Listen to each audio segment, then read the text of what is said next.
Hai, perkenalkan, saya Hanifah Afifi 128-18031 akan menyampaikan hasil tugas akhir saya yang berjudul Pengaruh Perbedaan Aktivitas Konveksi Antara Daratan dan Lautan terhadap Variasi Ketinggian Tropopos di Pulau Jawa menggunakan data JNSSRO dengan dosen pembimbing Dr. Nurjana Djoko Trilaksono. Latar belakang pada penelitian ini yaitu tropopos mempunyai peranan yang sangat penting dalam cuaca iklim. Salah satunya menjadi tempat interaksi fisis maupun dinamis antara lapisan troposfer dan stratosfer. Penelitian mengenai ketinggian tropopos telah dilakukan dalam jangka waktu yang panjang, seperti tahunan oleh Seidel, musiman oleh Liu, dan bulanan oleh Rih. Namun untuk jangka waktu yang pendek seperti skala diurnal masih relatif sedikit. Variabilitas diurnal, ketinggian, dan suhu tropopos sangat erat hubungannya dengan konveksi yang terjadi di daratan dan lautan.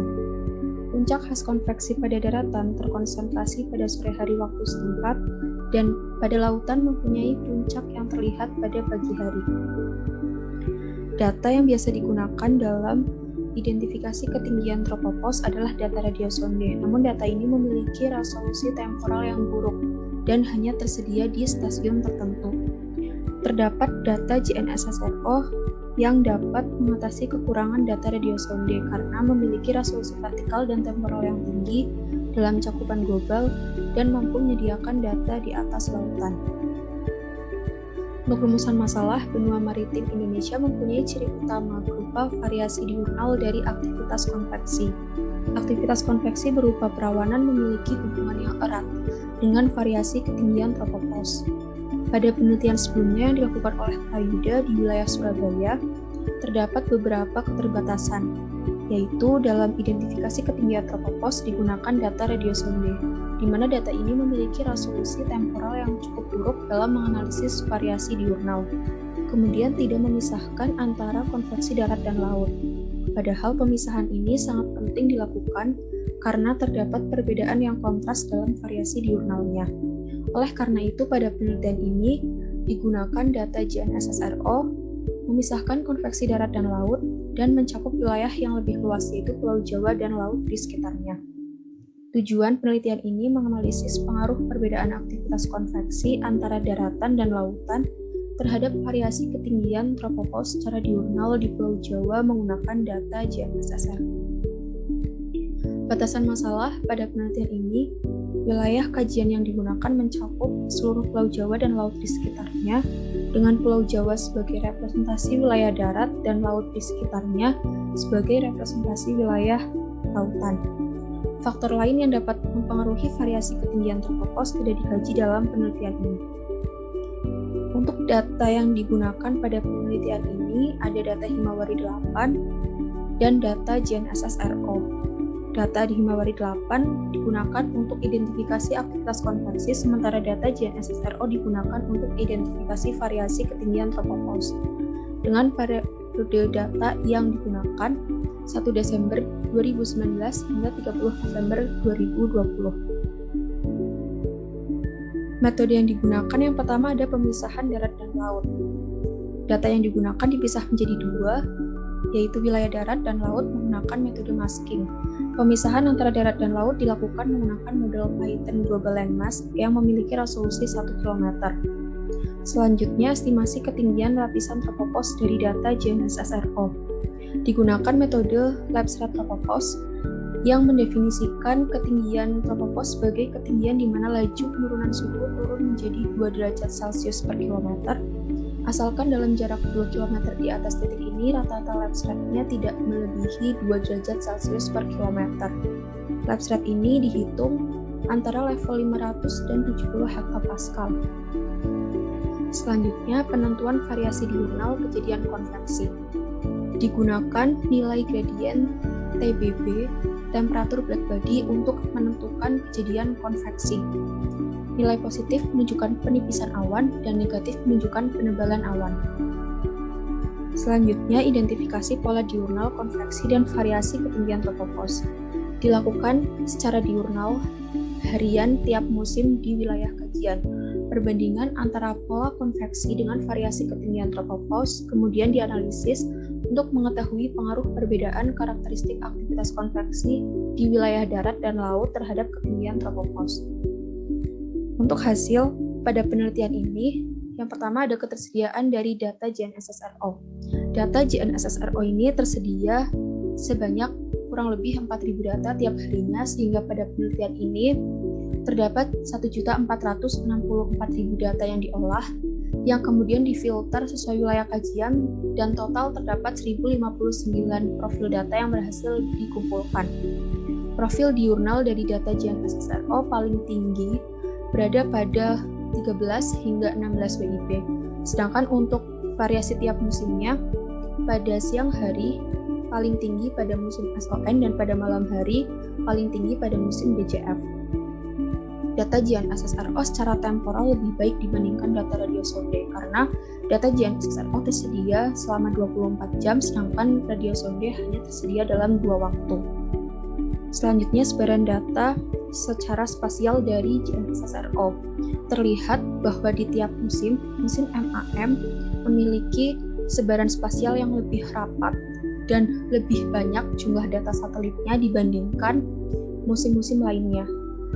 Gambar ini juga menjelaskan bahwa secara spasial data JNSSRO lebih baik dibandingkan data radiosonde karena data JNSSRO dapat menyediakan data di atas lautan. Selanjutnya, ketersediaan data Himawari 8. Data Himawari 8 pada penelitian ini diambil dari Kochi University dalam format Portable Brain Map atau PGM yang belum mempunyai parameter fisis seperti suhu puncak awan, sehingga perlu dilakukan kalibrasi dengan nilai tertentu untuk mendapatkan nilai parameter fisis tersebut. Nilai kalibrasi tersimpan dalam file ekstensi.cal dan data format PGM dan format CAL ini akan diubah menjadi format .NET-CDF terlebih dahulu untuk memudahkan pengolahan data.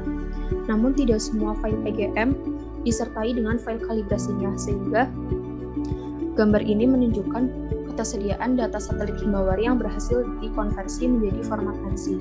Terlihat bahwa pada bulan Agustus, konversi ke file ANSI paling banyak, sedangkan pada bulan Maret paling sedikit. Selanjutnya, pola diurnal ketinggian tropopause di tiap musim untuk wilayah lautan. Secara keseluruhan, ketinggian tropopause di wilayah laut memiliki puncak sore hingga malam hari dan dini hingga pagi hari. Ketinggian tropopause maksimum di atas lautan dapat diamati pada pagi hari di setiap musimnya. Ketinggian tropopause di wilayah lautan berkisar antara 15 hingga 18 km. Sedangkan untuk wilayah daratan, secara keseluruhan, puncak ketinggian tropopause berada pada siang hingga sore hari dan malam hingga larut malam. Pada siang hari di wilayah daratan, ketinggian tropopause cenderung mengalami peningkatan hampir di semua musim kecuali musim JJA. Ketinggian tropopause pada wilayah darat berkisar pada rentang 14,7 hingga 18,1 km. Selanjutnya, berikut merupakan scatterplot dari rata-rata ketinggian LRT minimum untuk periode 1 Desember 2019 hingga 30 November 2020. Di wilayah laut, ketinggian tropopause menunjukkan nilai yang tinggi pada pukul 7 hingga 10, 19 hingga 22, dan 22 hingga 1 dini hari waktu Indonesia Barat. Sedangkan di wilayah darat, ketinggian tropopause menunjukkan nilai yang tinggi pada pukul 10 hingga 13 dan 13 hingga 16 WIB. Selanjutnya, variasi ketinggian tropopause di wilayah lautan dan daratan dihitung berdasarkan interquartile range yang tersedia pada tabel.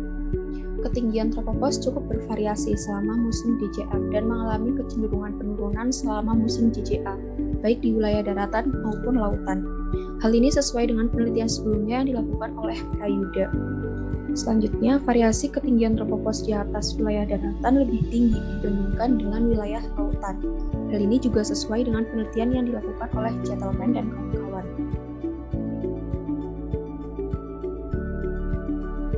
Selanjutnya, untuk ketinggian tropopause maksimum teridentifikasi di wilayah darat pada 27 Januari 2020 pukul 2 UTC.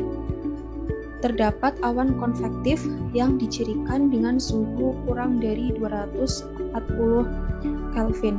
Sedangkan untuk ketinggian tropopause minimum teridentifikasi di wilayah darat pada 21 Maret 2020 pukul 2.30 UTC. Terlihat bahwa di wilayah darat didominasi oleh awan dengan suhu lebih dari 240 Kelvin. Sehingga saat tropopause berada pada ketinggian maksimumnya, terdapat awan dengan konveksi yang kuat. Selanjutnya, untuk variasi diurnal dari aktivitas konveksi, ditemukan bahwa di atas daratan pembentukan awan lebih dominan terjadi pada siang hingga sore hari waktu setempat, dan di atas lautan pembentukan awan lebih dominan pada sore menjelang malam dan dini hari menjelang pagi. Kesamaan pola antara pembentukan awan dengan peningkatan ketinggian tropopause di wilayah darat terjadi pada musim DJF dan di wilayah laut terjadi pada musim MAM. Untuk kesimpulan pada penelitian ini disimpulkan bahwa perbedaan aktivitas konveksi antara daratan dan lautan berpengaruh terhadap variasi ketinggian tropopause secara diurnal. Aktivitas konveksi di atas laut sekitar Pulau Jawa lebih dominan terjadi pada sore menjelang malam dan dini hari menjelang pagi. Sedangkan di atas wilayah Pulau Jawa pembentukan awan lebih dominan pada siang hingga sore hari waktu setempat sesuai dengan peningkatan ketinggian tropopause. Kemudian secara musiman, ketinggian tropopause di lautan Pulau Jawa paling sesuai dengan pola pembentukan awan pada musim MAM, sedangkan di wilayah darat pada musim DJF. Untuk saran, pada penelitian selanjutnya dapat dilakukan analisis lebih lanjut mengenai kaitan antara siklus diurnal ketinggian tropopause dan konsentrasi uap air di stratosfer untuk mempelajari proses pertukaran zat yang terjadi antara troposfer dan stratosfer. Berikut daftar pustaka yang digunakan pada penelitian ini. Sekian presentasi dari saya. Terima kasih banyak.